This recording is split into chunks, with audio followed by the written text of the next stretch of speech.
ಮಹಾದೇವಿ ಅಮ್ಮ ಶ್ರೀ ಚಕ್ರವಾಸಿನಿ.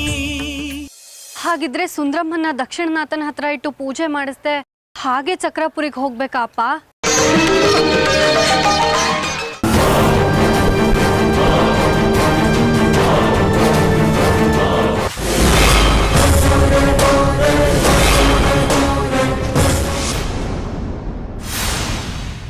ಏನಪ್ಪ ಮಾಡೋದು?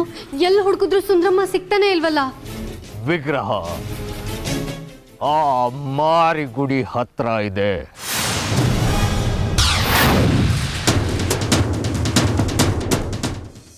ನೀವ್ ಹೊರಟ್ಬಿಡಿ ಅಪ್ಪ, ನಾನು ಇಲ್ಲೇ ಇರ್ತೀನಿ, ನೀವ್ ತಪ್ಪಿಸ್ಕೊಳ್ಳಿ. ನಿನ್ನೊಬ್ಬಳನ್ನೇ ಇಲ್ಲಿ ಬಿಟ್ಟು ನಾನು ಹೇಗಮ್ಮ ಹೋಗೋದು? ನೀನು ನಡಿ ಜೊತೆಯಲ್ಲಿ. ಸುಂದ್ರಮ್ಮ ಇಲ್ಲಿರುವಾಗ ನಾನ್ ಹೇಗಪ್ಪ ಬರ್ಲಿ? ನಾನು ಬರೋದಿಲ್ಲ. ಕ್ಷಣ ಕ್ಷಣವೂ ಜೀವ ಕೈಲಿಟ್ಕೊಂಡಿರ್ಬೇಕಾದಂಥ ಇಂಥ ಪರಿಸ್ಥಿತಿನಲ್ಲಿ ನಿನ್ನೊಬ್ಬಳನ್ನೇ ಬಿಟ್ಟು ಹೇಗೆ ಹೋಗ್ಲಿ ನಾನು? ಆಯ್ತು, ನಾನು ಇಲ್ಲೇ ಇರ್ತೀನಿ, ಅದು ಏನಾಗುತ್ತೋ ಆಗಲಿ. ಇಂಥ ಪರಿಸ್ಥಿತಿಯಲ್ಲಿ ಒಬ್ಬಳನ್ನೇ ಬಿಟ್ಟು ಯಾವ ತಂದೆ ಹೋಗ್ತಾನೆ? ಅಮ್ಮನವ್ರು ನಮ್ಮ ಜೊತೆಗಿದ್ದಾಳಪ್ಪ. ಅವಳ ಕೆಲ್ಸಕ್ಕೆ ಅಂತಾನೆ ನಾವಿಲ್ಲಿ ಬಂದಿದ್ದೀವಿ. ಅವಳೇ ದಾರಿ ತೋರಿಸ್ತಾಳೆ.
सुवक्षोजकुम्भां सुधापूर्णकुम्भां प्रसादावलम्बां प्रपुण्यावलम्बां सदा सेन्दुबिम्बां सदा नोष्ठबिम्बां भजे शारदाम्बां मजस्रं मदम्बाम्.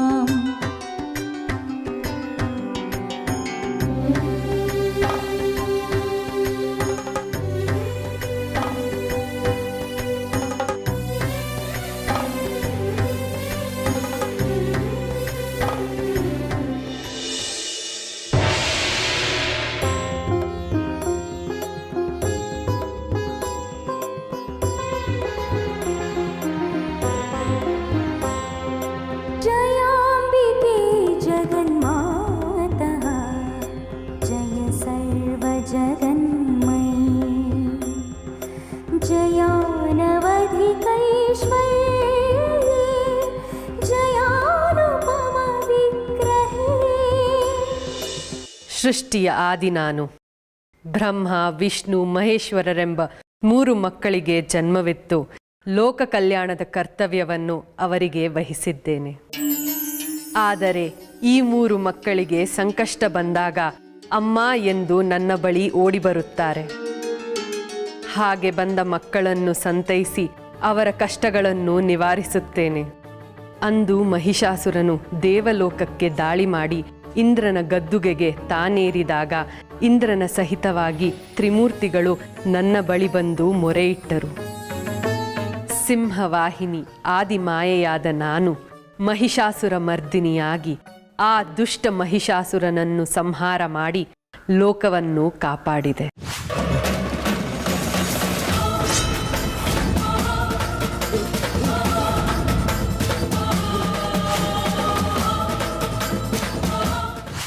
ತದನಂತರ ಶುಂಭ, ನಿಶುಂಭ, ಚಂಡ, ಮುಂಡರೆಂಬ ರಕ್ತಾಬೀಜಾಸುರರ ಜನನವಾಗುತ್ತದೆ.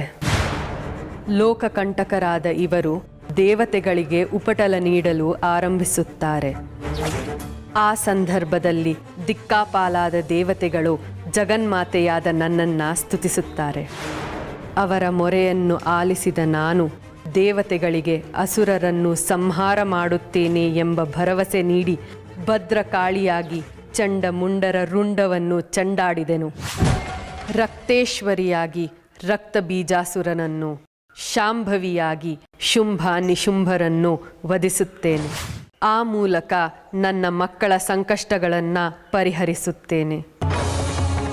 ಹೀಗೆ ಸತ್ಯವಿರುವೆಡೆ ಅಸತ್ಯವು, ಧರ್ಮ ಇರುವೆಡೆ ಅಧರ್ಮವೂ ಇರುತ್ತದೆ. ಆದರೆ ಕಾಲಕಾಲಕ್ಕೆ ಸರಿಯಾಗಿ ಅಸತ್ಯಗಳ, ಅಧರ್ಮಗಳ, ಅನ್ಯಾಯಗಳ ನಾಶ ಅನಿವಾರ್ಯ. ಸತ್ಯದ, ಧರ್ಮದ ಗೆಲುವಿಗಾಗಿ ಹಿಂದೆಯೂ ವಿವಿಧ ರೂಪಗಳಲ್ಲಿ ಅವತರಿಸಿದ್ದೇನೆ.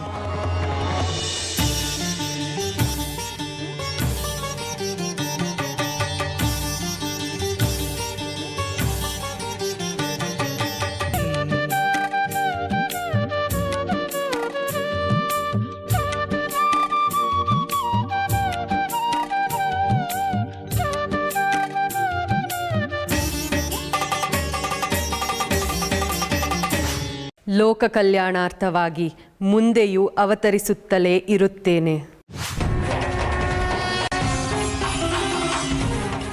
ಇದೀಗ ನನ್ನ ಆಗಮನಕ್ಕೆ ಬಹುದೊಡ್ಡ ಕಾರಣವೇ ಉಂಟು. ಈ ಚಕ್ರಾಪುರಿಯಲ್ಲಿ ತ್ರಿಪುರ ಸುಂದರಿಯಾಗಿ, ಚಕ್ರೇಶ್ವರಿಯಾಗಿ ಶತಮಾನಗಳಿಂದ ನನ್ನ ಭಕ್ತರನ್ನು ಪಾಲಿಸಿಕೊಂಡು ಬಂದಿದ್ದೇನೆ. ಆದರೆ ಹೊನ್ನಿನ ಅಧಿಕಾರದ ಆಸೆಗೆ ಒಳಗಾಗಿ ಸರ್ವನಾಶದ ದಾರಿ ಹಿಡಿದಿರುವ ಚಕ್ರಾಪುರಿಯ ನನ್ನ ಮಕ್ಕಳಿಗೆ ಸರಿದಾರಿಯನ್ನು ತೋರಿಸುವುದು ಅಥವಾ ಮುಕ್ತಿಯ ದಾರಿ ತೋರಿಸುವುದು ತಾಯಿಯಾಗಿ ನನ್ನ ಧರ್ಮ.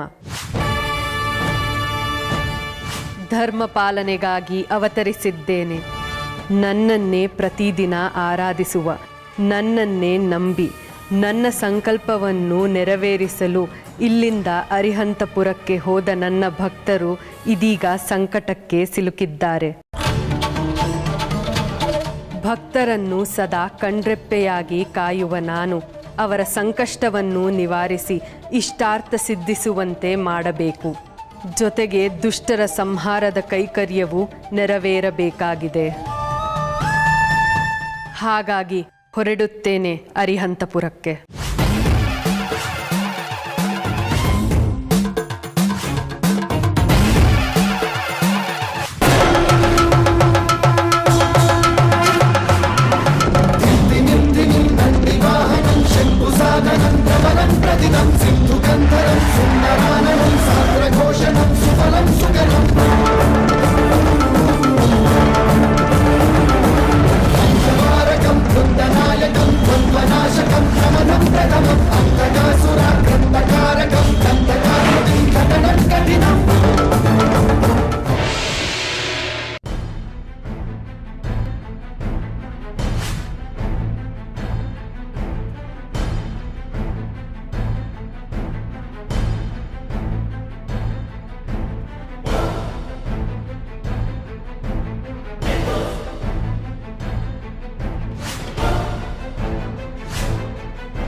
ಕಡ್ಕಿ, ಎಲ್ಲಿಗೆ ಹೋಗ್ತಾ ಇದೀವಿ ನಾವು? ಮಾರಿಗುಡಿ ಎಲ್ಲಿದ್ದಾನೆ ಅಂತ ಗೊತ್ತಾಯ್ತಾ? ಇದು ನನ್ನ ಮಂತ್ರಸಿದ್ಧಿ ವಿರೂಪಾಕ್ಷ. ಅವನು ಎಲ್ಲಿದ್ದಾನೋ ಇದು ನಮ್ಮನ್ನ ಅಲ್ಲಿ ಕರ್ಕೊಂಡು ಹೋಗುತ್ತೆ. ಪಾತಾಳದಲ್ಲಿ ಅಡಗಿದ್ರು ಸರಿ, ನಮ್ಮ ಕೈಗೆ ಸಿಗಲೇಬೇಕು.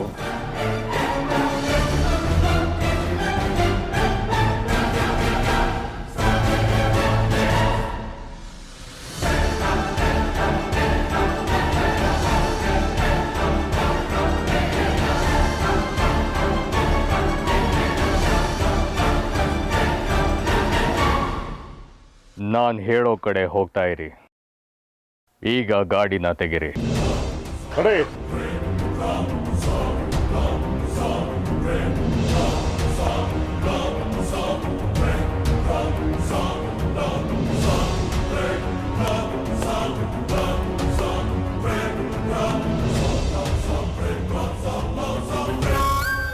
ಎಡಕ್ಕೆ, ನೇರ,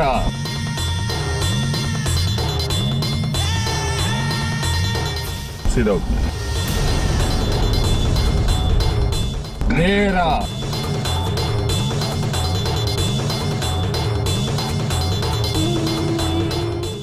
ಬಲಕ್ಕೆ,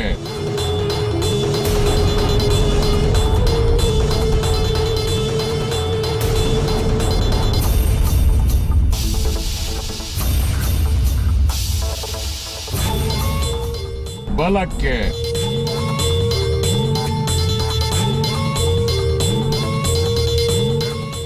ನೇರವಾಗಿ ಹೋಗಿ, ಎಡಕ್ಕೆ,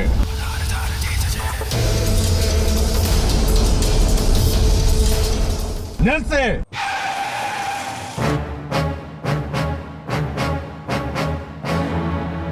ಅಲ್ಲಿ ನೋಡು ವಿರೂಪಾಕ್ಷ,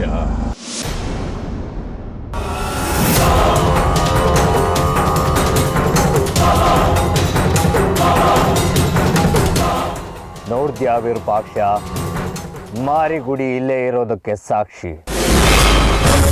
ಇದೇ ನನ್ನ ಮಂತ್ರ ಸಿದ್ಧಿ. ಗಾಡಿ ಇಲ್ಲೇ ಇದೆ ಅಂತ ಅಂದ್ರೆ ಮಾರಿಗುಡಿ ಖಂಡಿತ ಇಲ್ಲೇ ಇರ್ತಾನೆ. ಮತ್ತೆ ಆಗ್ತಡ ನಡಿ ಹೋಗ.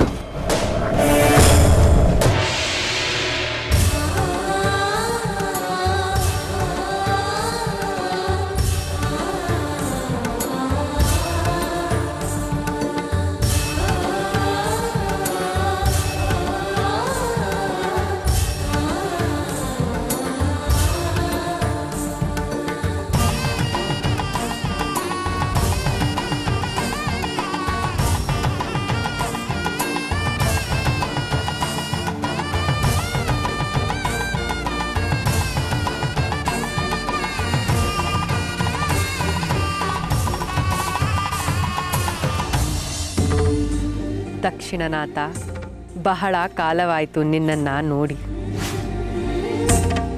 ಶತಮಾನಗಳ ಹಿಂದೆ ಇದೇ ಅರಿಹಂತಪುರಕ್ಕೆ ಬಂದಿದ್ದೆ.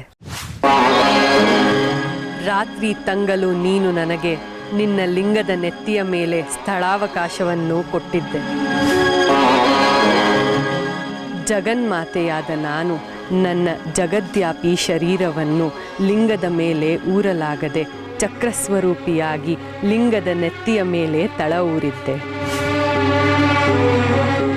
ಅದರಿಂದಾಗಿಯೇ ದಕ್ಷಿಣನಾಥನಾದ ನಿನ್ನ ನೆತ್ತಿಯ ಮೇಲೆ ಶ್ರೀಚಕ್ರದ ಮುದ್ರೆ ಅಚ್ಚೊತ್ತಿದೆ. ನೀನು ಆ ರಾತ್ರಿ ಮಾಡಿದ ಉಪಕಾರಕ್ಕೆ ಪ್ರತಿಯಾಗಿ 1000 ಕೋಟಿ ಹೊನ್ನಿನ ನಿಧಿಯನ್ನು ನಿನ್ನ ಗರ್ಭಗುಡಿಯ ತಳದಲ್ಲಿ ಇಡಿಸಿದ್ದೆ.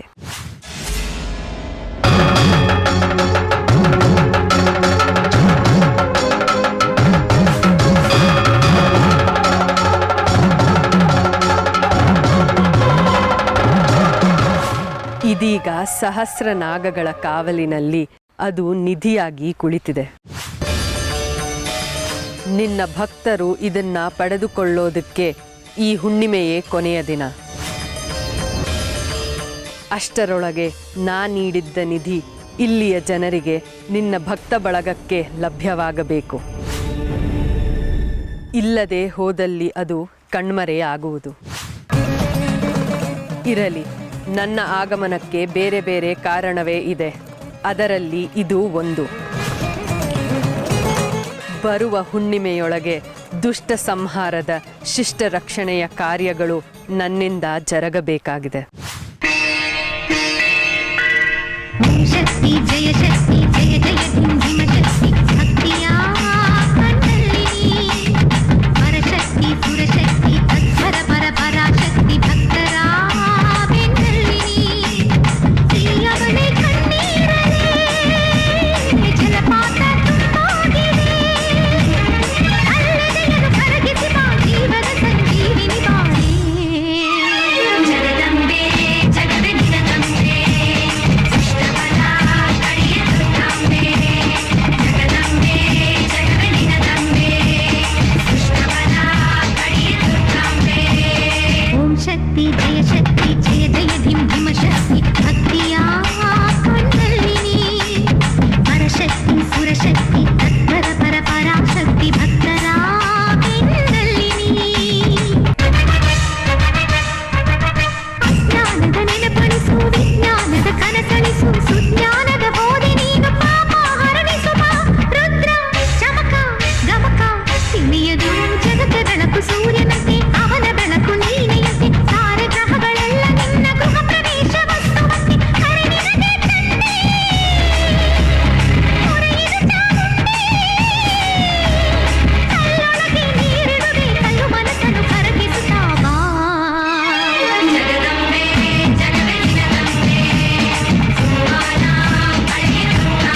ಮಂಜ, ಲೇ ಮಂಜ, ಯಾಕ ಹಿಂಗ್ ಮಲಗಿದ್ಯಾ? ಲೇ ಮಂಜ,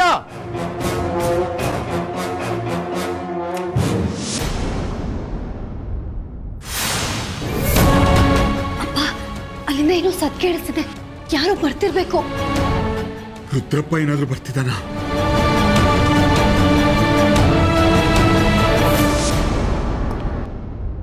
ಸುರೇಶ, ಸುರೇಶ, ಯಾಕ ಹಿಂಗ್ ಮಲಗಿದ್ಯಾ? ಎದ್ದೋಳು.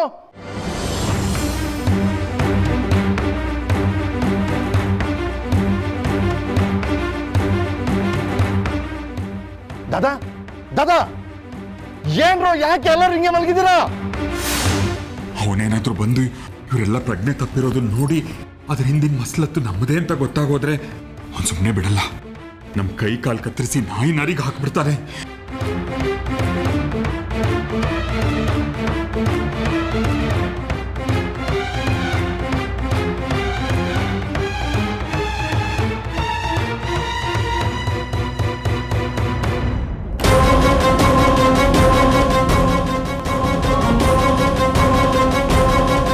ಪ್ರದೀಪಾ, ಪ್ರದೀಪಾ, ಯಾಕ್ರೋ ಹಿಂಗೆ ಎಲ್ರು ಮೂರ್ಛೆ ಹೋಗಿದ್ದೀರಾ?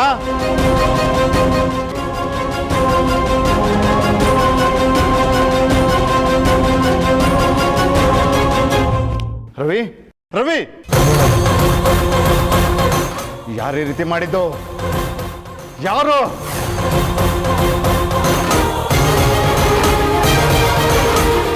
ರಾಮಕೃಷ್ಣ, ರಾಮಕೃಷ್ಣ, ಮಂದ್ರಾಕಾರ ಸಮುದ್ರಾಪಾರ ಹಿಮಾದ್ರಿಕ್ರೋದ್ಬಲ ರುದ್ರ ರೌದ್ರಾನಂದ ಹರಿದ್ರ ಗಾತ್ರ ನಿಯುಕ್ತಾನಂದಿತ ರುದ್ರ. ಜಾಜಿ, ಇನ್ನು ನಮಗಿಲ್ಲಿ ಉಳಗಾಲ ಇಲ್ಲ. ಇಲ್ಲಿಂದ ಹೊರಟ್ಬಿಡೋಣ ಬಾ. ಇಷ್ಟು ಕಡಿಮೆ ಸಮಯದಲ್ಲಿ ಇಲ್ಲಿಂದ ಹೇಗಪ್ಪ ತಪ್ಪಿಸ್ಕೊಳ್ಳೋದು? ನಾವು ತಪ್ಪಿಸ್ಕೊಳ್ಳೋಕೆ ಹೋಗಿ ಏನಾದ್ರು ಸಿಕ್ಕಾಕೊಂಡ್ರೆ ಈ ಕೆಲಸ ಎಲ್ಲ ಮಾಡಿರೋದು ನಾವೇ ಅಂತ ಅವನಿಗೆ ಖಂಡಿತ ಗೊತ್ತಾಗೋಗ್ಬಿಡುತ್ತೆ. ಆಮೇಲೆ ರುದ್ರಪ್ಪ ನಮ್ಮನ್ನು ಸುಮ್ಮನೆ ಬಿಡೋದಿಲ್ಲ, ಕೊಂದೇ ಬಿಡ್ತಾನೆ. ಅದಕ್ಕಿಂತ ನಮ್ಗೇನು ಗೊತ್ತಿಲ್ಲ ಅಂದ್ಕೊಂಡು ಇಲ್ಲಿರೋದೇ ವಾಸಿ.